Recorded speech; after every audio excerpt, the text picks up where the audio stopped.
बिस्मिल्लाहिर्रहमानिर्रहीम। व्यूवर्स कैसे हैं? आज हम इस व्लॉग में बात करेंगे कि क्या याह्या अफरीदी चीफ जस्टिस बनने के बाद इससे पहले जुडिशरी की अपनी रवायात क्या रही हैं। क्या साबका चीफ जस्टिस साहबान ने सीनियर को ही तरजीह दी या जूनियर को तरजीह दी। तो व्यूवर्स, आपको याद होगा कि कुछ अर्सा कबल जो सुप्रीम कोर्ट ने जो प्रिंसिपल अपनाया था, उस प्रिंसिपल के मुताबिक लाहौर हाई कोर्ट की जूनियर जज आलिया नीलम को चीफ जस्टिस बनाया गया, जबकि इससे कबल जो मोस्ट सीनियर थे वो चौधरी शुजात अली ख़ान, अली बाकर नजफ़ी, ये दो सीनियर जजेस थे। इनको सुप्रीम कोर्ट ने जूनियर से पीछे कर दिया और जूनियर लेडीज़ जज को चीफ जस्टिस बना दिया।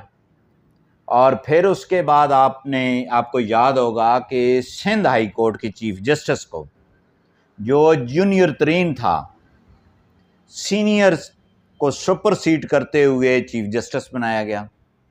ये आप रिकॉर्ड चेक कर सकते हैं, ठीक है। उसके बाद मुनीब अख्तर जो है वो जूनियर जज था हाई कोर्ट में, उसको सुप्रीम कोर्ट ले जाया गया और आयशा मलिक जो जूनियर जज थी हाई कोर्ट के अंदर, उसको सुप्रीम कोर्ट में एलिवेट किया गया। ये सुप्रीम कोर्ट खुद करती रही है। अच्छा, उसके बाद मलिक शहजाद अहमद घेबा, शायद बिलाल हसन, ये वो जज हैं जो सुप्रीम कोर्ट में गए हैं। जब सुप्रीम कोर्ट खुद सीनियरिटी लिस्ट को नज़रअंदाज करके जो है वो जज अपॉइंट करती रही है, ठीक है ना, तो अब उन जजेस का या कुछ पाकिस्तानी जो शरपसंद लोग हैं वो ये कहें कि जनाब हुकूमत ने बड़ा गलत किया है, जूनियर को बना दिया है। जो आर्मी चीफ अपॉइंट किया जाता है उसको वज़ीर आज़म अपॉइंट करता है। जो 5 नाम आते हैं उनमें से एक को चूज़ किया जाता है। कभी तो किसी जर्नल ने एतराज़ नहीं किया उन 5 में से। अच्छा, ये जो एक ग्रुप है ना पाकिस्तान के अंदर जो फसाद फैला रहा है, ये इसकी मंशा है, इसकी ये। अब मंसूर अली शाह साहब जो हैं, मैं कहता हूँ कि हुकूमत ने इतना उसका नुकसान नहीं किया जितना उस इंतशारी टोले ने किया है कि जनाब ये आएगा नवंबर में, हुकूमतें टूट जाएंगी, हम इक़्तिदार में आ जाएंगे। ये आपने मंसूर शाह के हमायत में बोल रहे हैं या मुखालफत में बोल रहे हैं, ठीक है ना। वो आंदे भाई साढ़ा तो डसे पानी भी नहीं मंगता। अच्छा, अब ये सारी जो सूरत हाल बनी है सीनियरिटी के हवाले से, देखें बात यह है कि सब की जो माँ है वो पार्लियामेंट है। पार्लियामेंट ने आर्मी एक्ट 1951 बनाया, उसके तहत आर्मी का निज़ाम चल रहा है। उसके बाद सुप्रीम कोर्ट का कानून बनाया, सुप्रीम कोर्ट, हाई कोर्ट चल रही है, दीगर अदारे चल रहे हैं, उसी में उसने तरमीम कर दी। तो कौन सी बड़ी क़यामत आ गई है। और फिर जब इफ्तिखार चौधरी साहब ने, जब 18वीं तरमीम आईनी हुई जिसमें ये इख्तियार आया पार्लियामेंट की तरफ, तो इफ्तिखार चौधरी साहब ने जो है वो धमकियाँ दे के, हैं मैं तो वहाँ कुर्सी तो ला दे सां, मैं जनाब वहाँ तुन दे सां, 19वीं तरमीम करवाई ताकि ये इख्तियार हमारे पास रहे। माजरत के साथ आज गला काफ़ी ख़राब है। तो वो इफ्तिखार चौधरी साहब ने, फिर आपने देखा कि इन चीफ जस्टिस साहबान जो साहब गुज़रे हैं, माँ सिवाय एक के ये जो अभी काजी फायजीसा साहब, के हर चीफ जस्टिस उठा, उसने कहा भाई छापा मारो जी, अस्पताल छापा मार दो, हाँ जी, गंदियाँ प्लेटां उन्होंने तो नोटिस ले लो, खाना सही नहीं मिला नोटिस ले लो, ठीक है जी। उसके बाद जो है जनाब होटल में छापा लगा दें जी, मुलजम जो जेल में था होटल में सब जेल करार दी, वहाँ कोई बोतलें वगैरह निकली, ठीक है जी, जिनमें वो मिनरल वाटर था, तो वो टेस्ट करवाया गया कि नहीं नहीं ये तो मिनरल वाटर है, ये चीफ जस्टिस के अल्फाज थे, ठीक है जी। यानी कि चीफ जस्टिस ने महसूस ही नहीं किया कि मैं चीफ जस्टिस ऑफ पाकिस्तान हूँ। उसने ये कहा कि मैं पुलिस का ASI हूँ, यानी कि उसका ज़हनी कैफियत ये थी। जिसने होटल में छापा मारा, फिर उसने कहा नहीं तो मैंने तो ये वो पकड़ा, क्या कहते हैं, मिनरल वाटर पकड़ा है, कराएं लेबार्ट्री। जब लेबार्ट्री में गया तो उन्होंने कहा ये शहद है, मिनरल वाटर है ही नहीं।